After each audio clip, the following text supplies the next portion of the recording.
Welcome, and thanks to all of you who are joining us for today's webinar, Create Clarity. This is the second part of a 4-part series based on the organizational health model that Pat Lencioni introduces in his latest bestseller, The Advantage. Our presenters here are Ralph Kickert and Rishi Bhaskaran, two of our consultants here at Strive. As official providers of Patrick Lencioni content, they will be discussing the 6 questions that every organization needs to answer in order to eliminate confusion and reach goals faster. Ralph, over to you. Well, thank you for joining Rishi and myself on our discussion on creating organizational clarity. We believe the greatest competitive advantage for an organization is to develop their organizational health. We're going to talk a little bit more about organizational clarity, but before we even start there, I want to just talk with you, Rishi, about organizational health. Sure. And because to me, if we create an organization that is healthy, we have a huge competitive advantage over an organization that is not. I agree. And when working towards organizational health, it's important to recognize that there's 2 areas or 2 requirements for success. And I think perfecting both these areas will allow you to maximize success. So the first side is the left column on the screen there, which is the SMART side. Now, the SMART side includes strategy, marketing, finance, technology. You know, the stuff that they teach in business school. Great stuff that every organization needs to have. Yep. Yeah, Wall Street talks about it. Business publications talk about it. Like you said, Ralph, very critical. Unfortunately, the other side gets largely ignored, unlike the attention we give the left side. So the right side is healthy. Now, that talks about minimum politics, minimal confusion, high degrees of morale and productivity, very low turnover amongst our best people. And you say, they don't get as much credit to that side. You know why? It's much more difficult. It is, yeah. If I'm hired to be a specialized in finance or in strategy, well, it's much harder to be an expert in people. Yes, it is. And at the same time, run a business or run an organization. Now, here's the funny thing, though. I appreciate you saying that, Ralph. As much as it's harder for the healthy side, it's becoming more and more harder to differentiate yourself on the smart side. It is. With technology today, knowledge can easily be duplicated. And now here's the cool thing. There are a few healthy organizations out there, companies like Southwest Airlines, Zappos, and they're totally open to showcasing their strategy, which is really their culture. They'll tell the world their competition, and they don't worry about it because it's not easy to emulate their culture. But really their strategy, if you could say, is to create that culture that no one else can easily copy. And that is their differentiation. Absolutely. That is their profit maximization strategy is through their culture. Absolutely. And they do the other things very well at the same time. Absolutely. And Patrick, in The Advantage, he talks about the fact that if we help organizations get better at this healthy side, the culture side, then it becomes the multiplier effect for the left column, which is the smart side. Yeah, so let's go further on this one here. We talk about organizational health being smart and healthy. Well, how do we do that?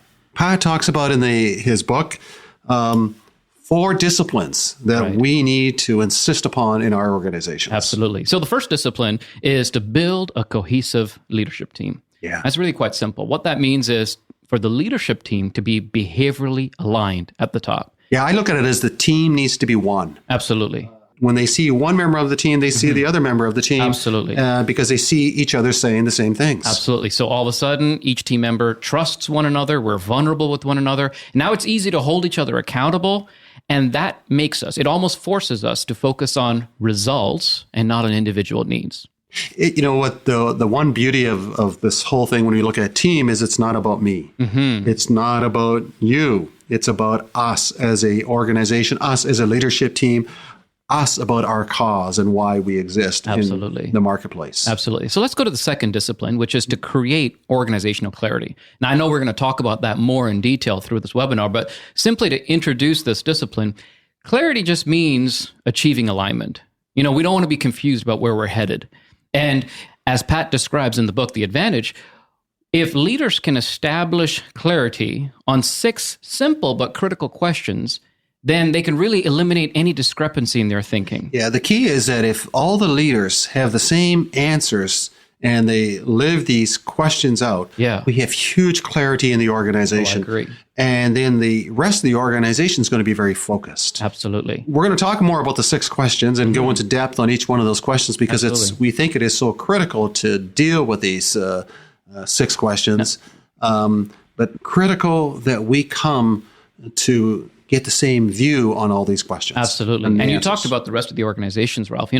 When leaders complain about the lack of clarity or alignment, they say that my staff just doesn't work well together. They're just not behaviorally aligned.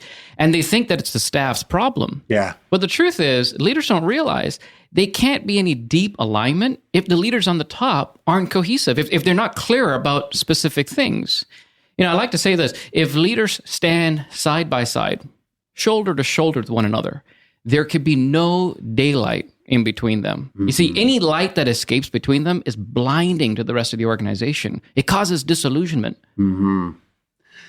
So right. It's good to hear that exactly what you're saying. So let's just go to the number 3, the third discipline that PAC talks about, and it's about over-communicating organizational clarity. So we get this clarity on the 6 questions. We get them well-defined to that leadership team. We work together as a leadership team. Well, now we've got to communicate that to the rest of the organization. Yeah, and over-communicate that. Over in different ways. Just communicate and communicate and communicate. Yeah. See, Ralph, research shows that things need to be mentioned at least 7 times before it sticks with people. Sure, because people need to know that you believe it. Absolutely. It's so often we get intellectual people who typically are leaders and very gifted, and they say things once, say things maybe twice. Maybe 3 is really overdoing it. And they think they've done their job. Right. Not even close. Right. I had a manager once, he wouldn't even do things a second and third time. See, he thought that repeating was admitting that his staff was not intelligent. So he thought it was redundant. Hey, I already told you at the sales conference. In fact, we talked about it last week at the sales meeting. I don't need to repeat it. They already know.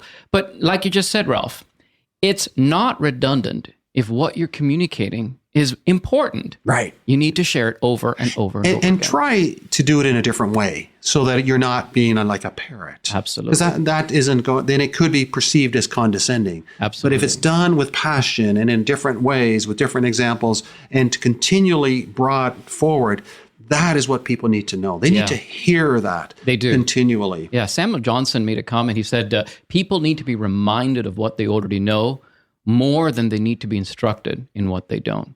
So it's so important to have this message repeated, to be communicated over and over again. And what I would say to conclude on this is over-communicating allows those key messages, the things that you've come up with from the first and second discipline, over-communicating allows for those key messages to be cascaded throughout the organization without any confusion. Yeah.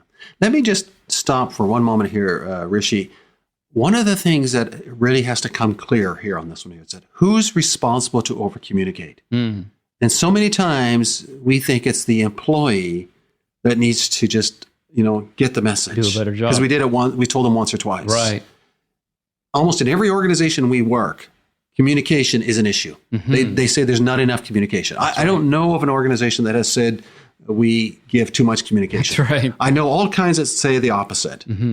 So the key here that I want to bring home is that the responsibility of communication is not the employee, it's the supervisor. It is. It's the leader. It's the leader. That's why we talk about over-communicate. That's why Pat talks about over-communicate, because it's the leader has to take responsibility, number 1. Absolutely. And number 2, has to tell them and tell them and tell them. Yeah. Not 7 times, 100 times. Absolutely. See, that cascading of those details have to come from the top and then throughout the organization. Yeah. Let's go to discipline 4. Sure. So the fourth discipline is to reinforce organizational clarity through human systems. So everything that we've discovered on discipline 1, discipline 2, discipline 3, now we need to reinforce it through our human systems. All of a sudden, we're talking about culture. We're aware of the behaviors and the values that are essential in an organization, and then we won't tolerate people who violate them. I love what you said. We will not tolerate people that violate our values. We will just insist, even if it hurts us. That's right. A lot of times it's so hard to make those tough decisions. But boy, when they undermine our values or they undermine things, we really don't have much choice. Well, this is it. When you establish clarity in that area, When now it's clear. Listen, when I hire somebody, when I promote somebody, or if I need to fire somebody, it's going to be based on these principles, on these values, this culture that we're trying to establish. This is what's most important to my organization. So now I'm held accountable to do that. Yeah. We need employees that are committed. So when we do the hiring, like you say, we need to make sure there's a natural fit. Critical that we just don't hire based upon skills only. Absolutely. A lot of times what we're doing, and you brought it up in the part about smart and healthy, is we look at the smart. That's because when we look at the hiring, what we typically do is look at the smart only as well. Right. We don't look at whether there's a cultural fit. What does Southwest Airlines do? They insist on trying to understand where is the employee from a fit and a culture perspective. Absolutely. Now, this is super, super simple, right? But just imagine this. If all we did was hire the right people, that would drastically reduce our turnover. Well, I think number one, hiring the one is critical. And if we don't have the person, we don't fill the position because we have the best candidate. It's got to be one that fits from a culture side and secondly from a skill side. Right. And there may be some other things as well, but that's critical. Yeah. Second is we need to keep reminding the people what our culture is, what's acceptable, what's not, because it's natural for us to somewhat, move away from what we may think or just because we are selfish. Right. So we got to remind the people what we are committed to and help the employees also know that, so that in our performance systems and our accountability systems, we insist on this culture, that we insist on how we do things in this company or organization. Absolutely. So we'll get to talk more about our values and our culture and how we define it as we go through our 6 questions. But I think it's just critical that those 4 disciplines they kind of just fit together as a glove. They do. Leadership team, getting clarity, over communicating it, and then reinforcing it. Absolutely. And Pat does together. And Pat does a really good job, but capturing all those points in the Advantage. So really highly recommend you get that book. So Rishi, let's go to the focus of today, and that is talking about creating organizational clarity. Wonderful. Organizations need clarity. We've talked a bit about that in the intro of this webinar already, how critical it is for employees to know where the organization is going. Yeah, where we're headed. Pat has put out 6 questions, and if we answer those 6 questions, we get a really good assessment of our clarity as an organization that we then communicate to the rest of the organization. That's right. So let's start with the first question. Sure. So the first question is, why do we exist? Now, this is the underlining or foundational reason for being. It's also known as the core purpose. Now, most of the time, this is more than just making money. Well, I would say all the time. It should be, Ralph. I don't think there can be a core purpose that is about making money. Your core purpose always has to be beyond making money. Always. I agree. Because if it's only about making money for you, why would employees want to work for you work in this organization? Absolutely. So you got to give them some alternative or, idealistic, reason to work for your organization. Yeah, I love what you said, Ralph. It's got to be completely idealistic. Many leadership teams think that this is going to be way too grand or aspirational, but that's the whole point. We just recently did a offsite with a leadership team. Yes. And what we came up with as their core purpose was that they were going to save lives. And they were sincere about it. Absolutely. Don't think this was something that was flippant of any sort. No. They were adamant that part of working in this company beyond making money was to have an impact in our society. Absolutely. And think about it, saving lives. I mean, that's huge. Yeah. But see, that's what their company was most excited about, like you said. Yes. It gets their staff awake every morning and they're happy to come into work every day. Who wouldn't?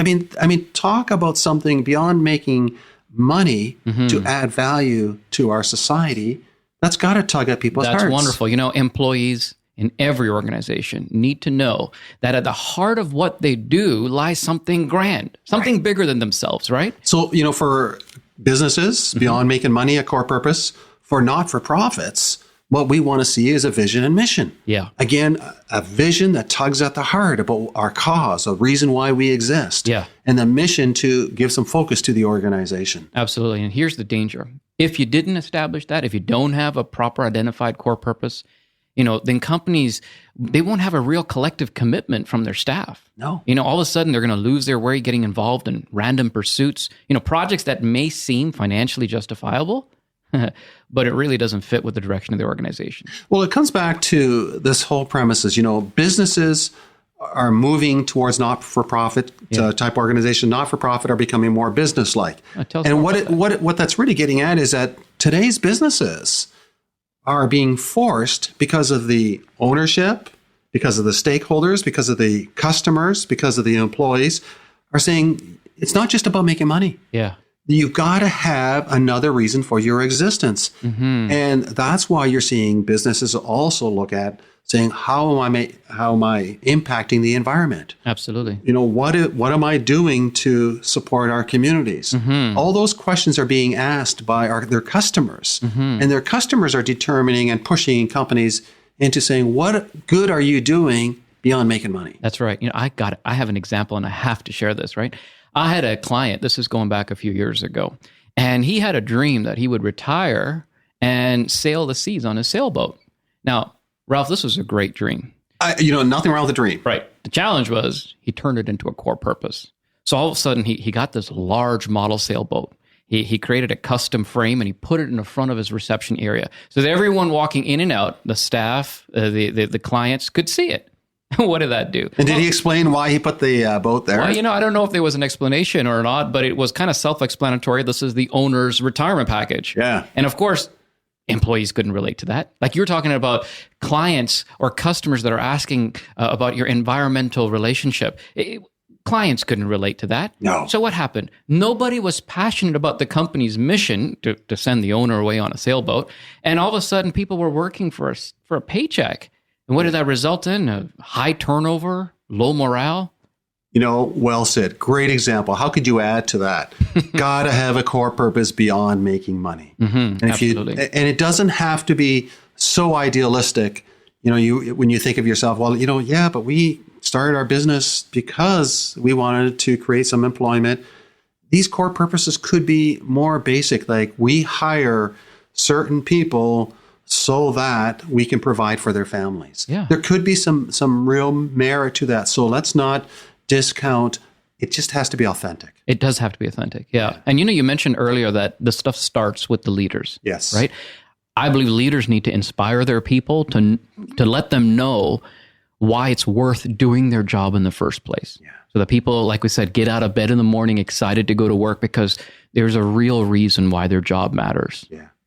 I think this is going to continue as transparency continues to happen in our society. Mm-hmm. I think core purpose is going to continue to be brought to the forefront. I agree. And that is really where some of this core purpose is so critical.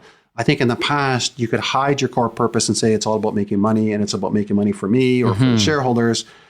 Don't think so that's going to fly so well in our society true. Today. That's true. So that's one question that Pat has said we need to get clarity on and then to communicate that. Mm-hmm. Second question is, how do we behave?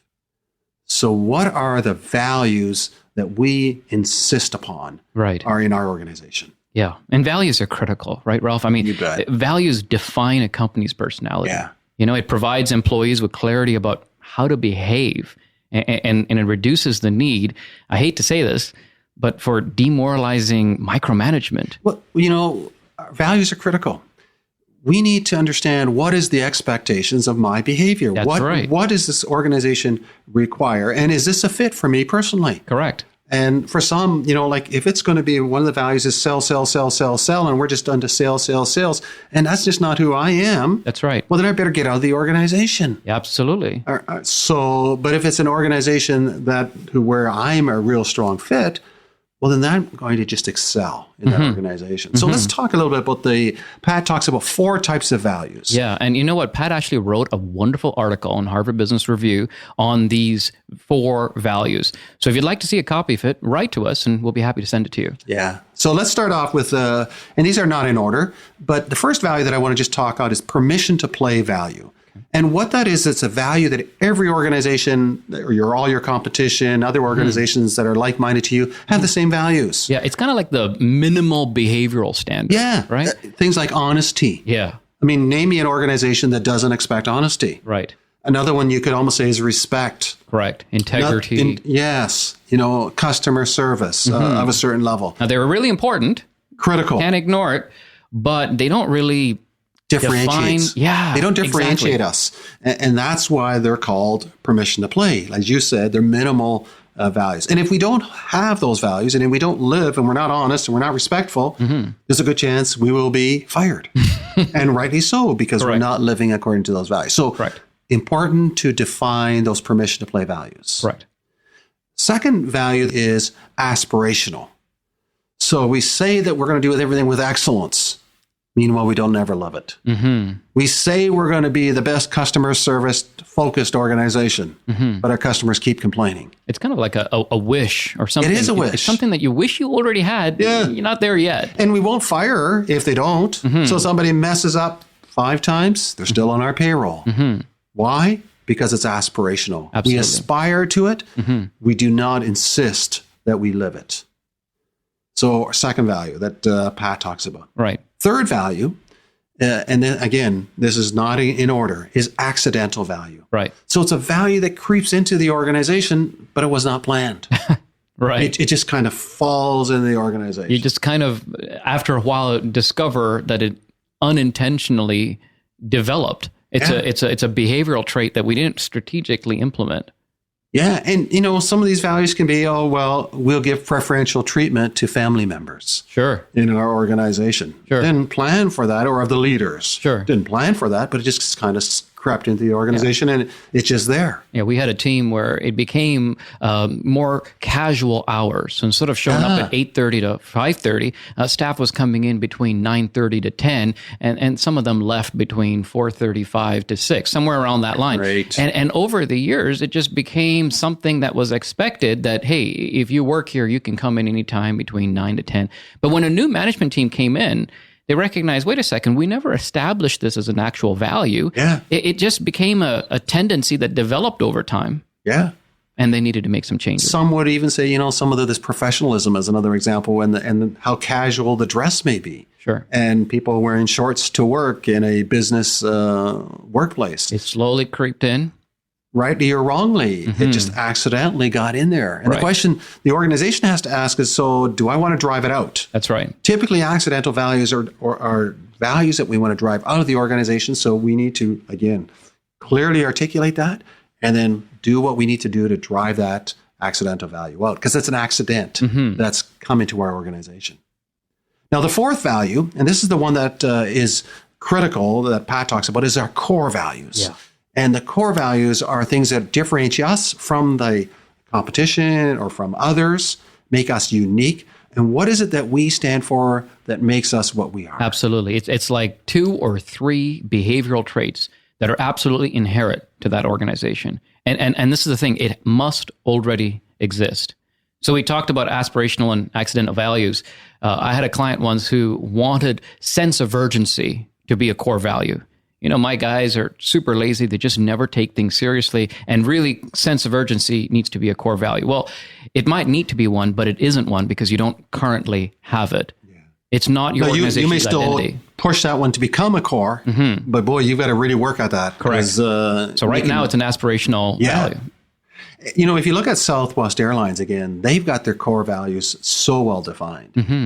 That they just when they do in their hiring, Absolutely. they just have to fit. That whole thing about fun, atmosphere, that is a value that they hold strongly to, part of their strategy as well. And also when it comes to hiring, they do an exceptional job of ensuring that the person that they're bringing on has that value in place. And see, this is what we said. If you have clarity amongst those values that are most important to your organization, then you can attract the right employees, and it drastically reduces your turnover. You'll never hire somebody if they don't have them. You won't make decisions internally if it'll violate those values. And you know what else is interesting is you'll also attract or repel the right customers. Oh, so true. It's interesting when we talk about values. If I think back to some of the material that's written on values in the past, so often it was about values coming from the grassroots up. So it's values that the employees have, and these are the values of our organization. Well, Pat talks about them differently, and so do we. Values have to be driven from the top down. They do. What are the values that we think we hold and are critical to our organization. Absolutely. And that we're willing to live within and we think are huge to impact the culture of the organization. Those are the ones that we need to articulate as core and permission to play. And then we just drive them and communicate them through the organization. Absolutely. And, for our team at Strive, we've done a good job of establishing our values and communicating them to every single new employee. And for us, these are considered non-negotiable. Yeah. It's how we hire. It's how we fire. Yeah. And if you don't want to live within them, find a place where you can fit better. Absolutely. At the same time, these are pretty strong expectations that we have of you to live within. So that's the number 2 point that Pat talks about of organizational clarity. So first, why do we exist? Second, how do we behave? Third one is, what do we do? Right. And this is really simple. All it does is it provides some sort of a direct explanation for the business. Now, opposite to the first question, which is why do we exist? When it comes to what do we do, this is not idealistic. This is not some sort of an ambiguous statement. This is what we can call a business definition. It's a definition of what the organization actually does. Yeah. Nothing fancy, nothing abstract. For example, if you're a hospital, your what do we do answer could be, we care for people in their time of need. Yeah. If you're a power company, you could say, we provide hydro. Yeah. Simple. What we're looking at is 1 sentence, 2 sentence, simple statement. Somebody once said, I'm not sure when this term came out, but they called it an elevator pitch. Yeah. It's something that you can share with somebody between the space of time it takes to go from one floor to the next on an elevator. People want to know, what the organization does. Absolutely. And where do they fit in? Yeah. So just like we talk about it, we have a motivational for why we exist. This is about what we do. Right. And people want to know where they fit into what the organization does. Absolutely. So another example, if you're a hiring agency, your business definition could simply be, we connect people with jobs. Yeah. It's not an ambiguous statement, like I said. And unlike the first question, the business definition may change over time based on market conditions. Yeah. Okay, let's go to the fourth question. And the fourth question that Pat suggests that we all need to get clarity on is, how will we succeed? Right. And this basically, Ralph, just gets down to strategy. How do we make intentional decisions that are going to differentiate from our competition and ensure that we have the best chance to succeed? So simply put, this is our organization's plan for success. A lot of times we call them anchors or drivers, because they become the foundation of our success from a strategy perspective. Absolutely. And this is from a business perspective. If I'm going to talk about fulfilling my cause as an organization, let's say a not-for-profit, or if I'm going to be in business, well, what's going to be unique about me that's going to drive success? Absolutely. To fulfill my cause or to sell my product or services, etc. Right, and you call that an anchor, right? And typically it's about 3 different anchors where we'll intentionally use that, and it's going to influence every single decision we make. Yeah. What drives every decision, because they become a filter that we make. For every decision that we look at, we filter it against those 3 and say, does it fit or does it not? Yeah, I love that term, filter. Absolutely. It's like a lens. It is. Or a filter. And so now these decisions, they have to be evaluated through that filter to ensure consistency. So Pat talks about Southwest Airlines on a regular basis. Southwest Airlines filters, anchors, drivers are 1, low fares, low cost, right? Low fares is what it's all about. Right. So they can fulfill, their intention of bringing families together. Second critical one that is a business driver strategy is on time. Right. People are always complaining that planes were always late. They made it a priority to be on time. Right. Third one for them is this whole thing of customer satisfaction or fun.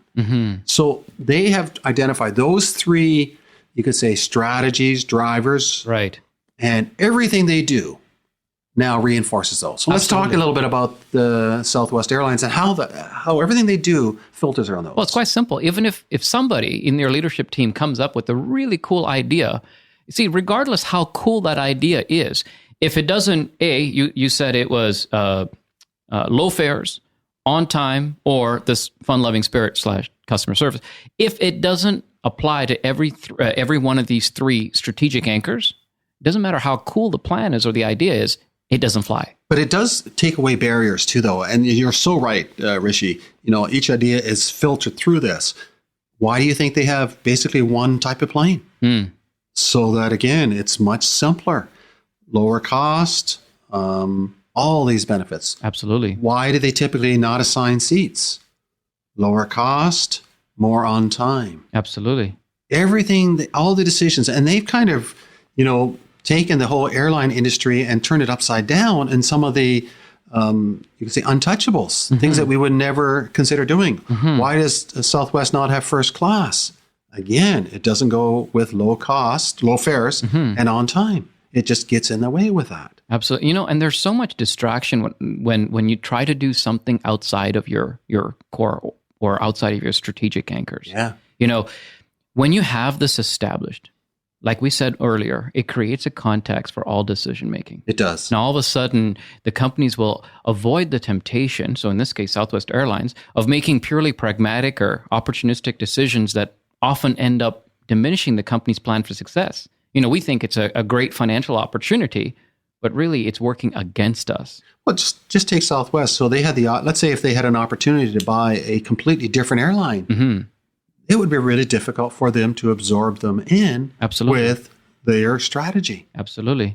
Because they are, a lot of times, will not fit. Right. And so if another, you said an airline, if they had, or even a manufacturer, so if Boeing was to call and say, hey, we have this overage of inventory and we can give you these 10 or 50 planes at 50% of the price, but it's not the one that they've identified as the one that they're using. All the business class or first class executive seats. They wouldn't buy it. Yeah. They'd walk away from it. Very easy to make that decision now because they have the three strategic anchors, and every decision has to be measured by these three strategic anchors. Yeah. Now, I'd like to talk about Strive.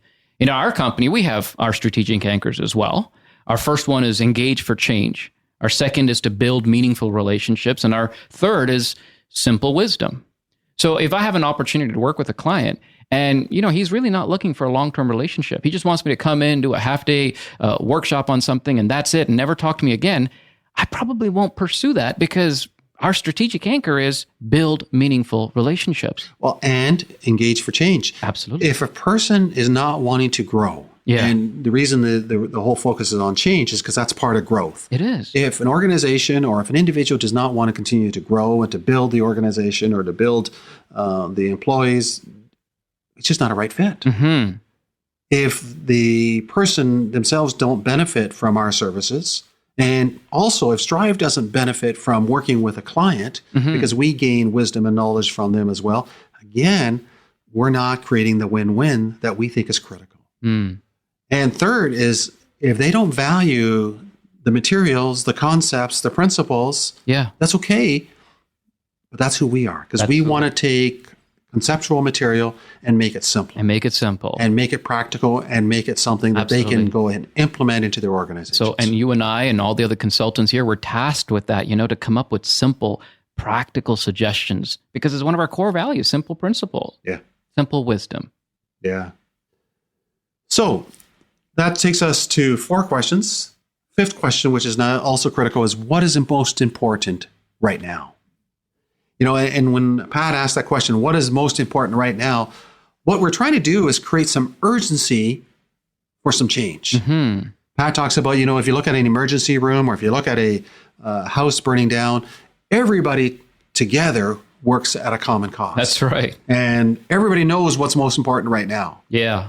And it's a form of crisis. Yes. But what Pat talks about is what is our rallying cry? Right. What's most important right now within the next 3 to 12 months? Yeah. That we think is critical that would really enhance our organization. It's like, absolutely. It's like an established focus. We're going to concentrate on a particular area with the most immediate tangible outcome or impact. And typically it's over a measurable period of time. So 3 to 6 to 12 months, whatever the case might be. And you talked about firemen or emergency workers. What we're talking about there is departmental silos Yeah. or the absence of departmental silos. I think that's even better, the absence of. I've never heard a fireman or even you said emergency workers at a hospital. I've never heard somebody cross their hands and say, well, that's not my job. I'm not gonna do it. Somebody else can help How them. quick do you think they'd be fired if that was the case? Wouldn't survive. Yeah, but we seem to allow that in departments. We did. You know why? I think that most organizations have so many top priorities. You know, they want to cover all bases, and they got this huge laundry list of things that need to happen, this desperate objective list, that they spread themselves so thin. You know, their time, their energy, their resources. Nobody really knows what's most important, what they need to focus on. And this creates disillusionment with the staff. Yeah. So anyways, we'd like you to determine something in the 3 to 9 months, up to 12, because if it's over 12 months, it becomes less urgent. It is. If it's under 3 months, typically it's fairly easy to do. Mm-hmm. So we want a rallying cry. We want you to just say what are the parts, the sub objectives underneath that rallying cry, and make them your priorities for the short term. Right. And that's what Pat calls in the book, The Advantage, he calls it the thematic goal. Yeah. To establish something that we're going to focus on, this established focus over the next 3 to how many ever months it is. And if we do this way, then all of a sudden we won't be distracted by anything else. And it's going to bring the departments together. Because we're all committed to this thematic goal. Yeah, we're all committed to those objectives. Absolutely. We have clear direction, what's most important. So they won't be that departmental silo fight. You know, we're all focused on the same direction, moving in the same direction. Yeah. You know, in addition to this, Rishi, we also would like them to say, okay, what are the ongoing priorities? What are the ongoing measurements that we also want to do? And what we'd like to create is a scorecard. Right. A scorecard where they put the thematic goal in there and the defining objectives for each to fulfill that thematic goal. Right. And also all the critical standard, you could say, metrics that we also want to continue to measure. And that becomes, you know, our scorecard. That becomes our roadmap of what we're going to measure on a regular basis. Yeah. Very helpful. And like we said, that avoids distraction and confusion because we're always focused on what's most important to us right now. You know, when talking about this whole rallying cry or departmental silo, there's something about a crisis that brings out the best in people. Mm-hmm. You know, you mentioned the emergency workers, the firemen, the military. They just get things done because they're in a crisis situation. Yeah. But we don't have to wait until a crisis to bring out the best in people. It's unfortunate, but you know, I've had a few examples. I had an organization that the leader told me that they almost went out of business. And just before they did, he made an announcement to his entire team, says, you know, we need to rally together because if we're going to win, we need to fight together on this. And the whole company came together. He said at that time, the staff was the most selfless. They weren't looking at their individual agendas. They were looking at the overall corporate objective. And they fought and they made it happen and they won at the end of the day. But we don't have to wait for that kind of a crisis. People love to be part of a challenge. Yeah, people love to be part of a success. Mm-hmm. People want to be engaged. Absolutely. And this is developing a thematic goal and the objectives become part of that whole process. Absolutely. Yeah. So the sixth question, Rishi, is who must do what? Yeah. And that really is, who's going to take responsibility for this and who's going to be assigned with this task. Absolutely. And that's pretty straightforward. It's so simple. Yeah, but we need to know that so that we can hold the people accountable. We know our responsibilities and we can then fulfill our roles. You know, in our previous webinar, we had done something on team number 1. Yeah. And we said at that webinar that when executives come to meetings, when leaders come to meetings, you shouldn't wear your individual departmental hat. No. You know, come to that meeting prepared to talk about the entire organization, to contribute equally throughout the entire organization because you're a cohesive team, right? And your first role is the success of the organization. Absolutely. Not your department. Absolutely. So regardless of your area of expertise, you're serving the team. Now, as much as we identify that and we know that's important, when it comes to who must do what, there's organizations that have these elaborate organizational charts, and yet we don't really know what the clear roles and responsibilities are. So I truly believe that it's worthwhile to take a little bit of time to clarify what each individual is doing And so that we can agree together that that's what the responsibility is, and so that we can ensure that all critical areas are covered, right? And now you talked about accountability. I can hold people accountable because we know exactly who is doing what. Mm-hmm. Okay, let's just recap. First things that we talked about was organizational health. It is what we would suggest your competitive advantage. Absolutely. Greater than being smart. It's about being healthy and smart, number one. 2, we talk about organizational health, the 4 disciplines. Absolutely. So the first one was to create or to build a cohesive leadership team. The second is what we spent really the better half of this webinar talking about, which is creating organizational clarity. And then once we have that organizational clarity, it's important to over-communicate that organizational clarity. And then finally, to reinforce that with or through our human systems. So those are the 4 disciplines of organizational health, as Pat described in his book, The Advantage. Mm-hmm. We've talked a lot about the second discipline, creating organizational clarity. 6 questions that we think are critical. Mm-hmm. And we encourage you and your organizations to go and answer each one of these 6 questions with your leadership team. Yeah. Spend time, not superficially, but in depth. Absolutely. Answering these 6 questions. And if we can help you in any way to help you work through those questions, to find the strategy that is foundational, to develop that thematic goal, to clarify your values, to determine your core purpose, whatever parts that we can do to support you, we're happy. Give us a call. Absolutely. When your executive team, when the members of this leadership team can leave that room completely aligned around these 6 questions that we talked about today, then you can communicate them with your organization. You can tell the rest of the team about it. And all of a sudden you have a company where clarity reigns. And all of a sudden success is becoming quite likely. Success for the company, organization, success for the employees, success for the leadership team. Right. So thank you for joining us today with Rishi and myself. And if there's anything that we at Strive can do to support you and your organization, give us a call.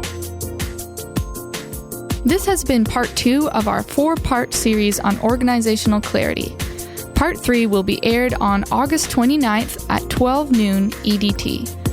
To listen to this webinar again or share it with a friend, go to www.strive.com and visit our resource section.